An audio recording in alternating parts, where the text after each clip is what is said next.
السلام عليكم ورحمة الله وبركاته.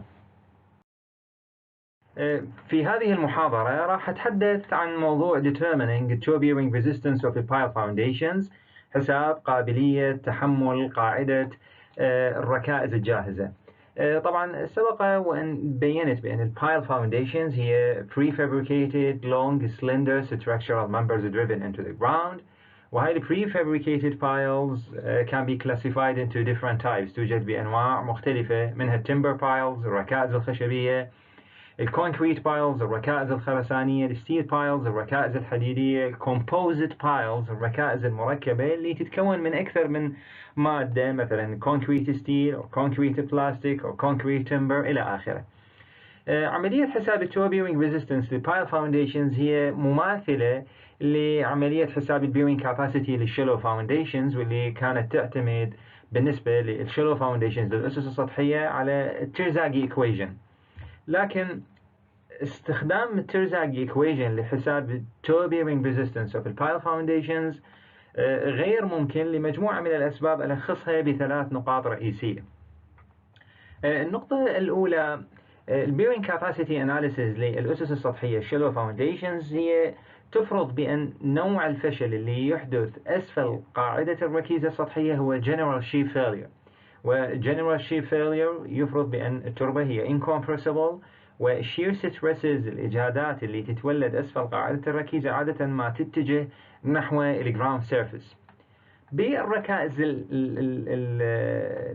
الركائز أو الأسس العميقة البايل فاونديشنز نوع الفشل عادة ما يكون local or punching shear failure، واللي عادة بالpunching or local shear failure الإجهادات تتولد بمنطقة معينة حول البايل ستيب، حول حافة أو قاعدة الركيزة.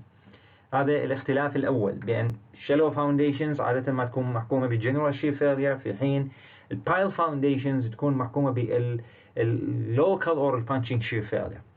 السبب الثاني low settlement curve الخاص بالpunching or local shear failure ما يحتوي على clear failure point، على نقطة فشل واضحة، لهذا عادة ما نعتمد على السيتلمنت بتحديد فشل الركيزة. يعني البايل سيتلمنت هو اللي يمثل عادة الفيلير كرايتيريان بعملية التحليل أو التصميم. السبب الثالث والأخير بأن عادة التيرزاغي إيكويشنز مثل ما تعرفون تتكون من 3 main terms، من 3 أجزاء رئيسية. الجزء الأول يأخذ بنظر الاعتبار cohesion coefficients، الجزء الثاني يأخذ vertical effective stress عمق الركيزة المراد تصميمها أو تحليلها، والجزء الثالث والأخير يأخذ بنظر الاعتبار size of footing مع تأثير كثافة أبناء التربة. بالبايل فاونديشنز الركائز يعني عادة ما تمتلك عمق كبير جدا، والكروس سكشن اريا او الدايمتر يكون صغير جدا، وبالتالي قيمة الفيرتيكال افكتيف ستريس راح تكون جدا كبيرة. فإذا نعوض بهذه المعادلة العامة الخاصة بتيرزاغي، راح تلاحظون بأن الجزء الثاني اللي يمثل الفيرتيكال افكتيف ستريس تايمز الان سب كيو هو اللي يكون المور دومينانس، هو الأكثر سيطرة، أو اللي تكون قيمته كبيرة جدا مقارنة مع قيمة الجزء الأول والجزء الثالث من معادلة تيرزاغي. يعني الجزء الأول والجزء الثالث تأثيرها راح يكون قليل جدا مقارنة بتأثير الجزء الثاني اللي يتكون من الفيرتيكال افكتيف ستريس والان سب كيو. هاي الأسباب الرئيسية اللي أدت إلى عدم استخدام التيرزاغي equations لحساب التو بيرنج ريزيستنس اوف بايل فاونديشنز، وبالتالي الباحثين أجروا مجموعة من الدراسات والبحوث العملية والنظرية لغرض اشتقاق نظريات وإيجاد نظريات خاصة لحساب التو بيرنج ريزيستنس. عملية حساب التو بيرنج ريزيستنس تعتمد وبصورة رئيسية على طبيعة التربة الموجودة أسفل البايل ستيب، أسفل قاعدة الركيزة. بهذا السلايد راح أوضح كيفية حساب التو بيرنج ريزيستنس in sand soil إذا كانت التربة الموجودة أسفل قاعدة الركيزة، أسفل البايل ستيب، تربة رملية sand soil. طبعا هنالك عشرات الطرق المقترحة من قبل الباحثين لحساب التو بيرنج ريزيستنس in sands. بهاي المحاضرة حاولت أن أختار الطريقة البسيطة والطريقة الأكثر شيوعا. هاي طريقة مقترحة من قبل الباحث مايرهوف في 1976. مايرهوف اطفت معادلة مبسطة لحساب ال Q sub T. The Q sub T equals to sigma sub ZD times N sub Q. طبعا ال Q sub T هذا toe bearing resistance، قابلية تحمل قاعدة الركيزة. sigma Z sub D هذا effective vertical stress at the level of the pile tip، قيمة الإجهاد الفعال بمستوى أو منسوب قاعدة الركيزة. ال N sub Q هذا bearing capacity factor. مايرهوف حدد بأن قيمة ال Q sub T المستخرجة من هذه المعادلة يجب أن لا تتجاوز قيمة معينة رمز لها بالرمز ال Q sub L، واللي سماها بالlimiting value. بمعنى آخر أن قيمة ال Q sub T should be less than or equal to Q sub L limiting value. شلون أحسب ال Q sub L؟ ال Q sub L يحسب من خلال استخدام هذه المعادلة. ال Q sub L equals to 0.5 times P sub A times N sub Q times tan phi. P sub A هذا ال atmospheric pressure اللي عادة ما ناخذه 100 كيلو باسكال. ال N sub Q هذا ال bearing capacity factor، و phi تمثل ال angle of the internal friction، زاوية الاحتكاك الداخلي للتربة الحبيبية أو التربة الرملية.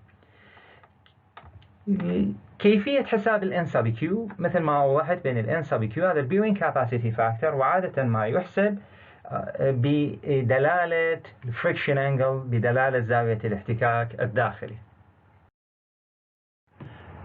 هذا الجدول يبين كيفية إيجاد ال N sub Q المستخدمة في معادلة toe bearing resistance المقترحة من قبل مايرهوف.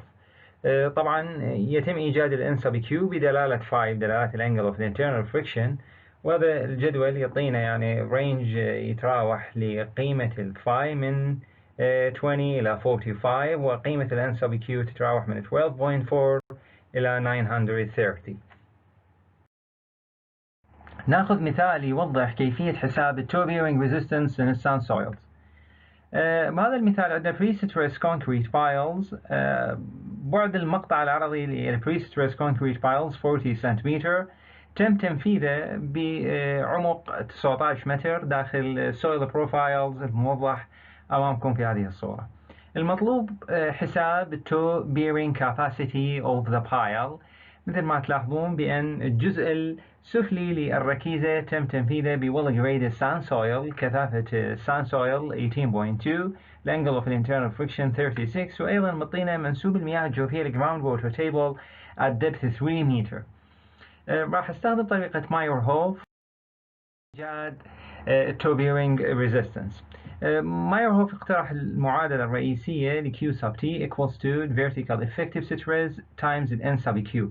طبعا ال Q sub T يجب أن تكون أقل أو مساوية لقيمة ال limiting value ل Q sub L. بالبداية نوجد ال vertical effective stress sigma D هي تساوي لنا summation gamma في H minus pool water pressure. سمك الطبقة الأولى 3 meters times unit weight لكثافة التربة، كثافة تربة الطبقة الأولى 17.8 plus سمك الطبقة الثانية 16 meters times كثافة التربة بالطبقة الثانية 18.2 minus تأثير pool water pressure هي unit weight of water times depth of the ground water table. استخرجت قيمة ال vertical effective stress at the level of a pile tip equals to 187.64 كيلو باسكال. أحتاج قيمة ال N sub Q. ال N sub Q بالإمكان إيجادها بدلالة ال angle of the internal friction المعطاة بالسؤال قيمتها 36، وباستخدام table number 1 وجدت قيمة ال N sub Q 168. ال Q sub T بهاي الحالة راح تساوي لنا 187 times 168، الناتج راح يكون 31,523 كيلو باسكال. هاي قيمة ال Q sub T أحتاج أقارنها مع قيمة ال Q sub L.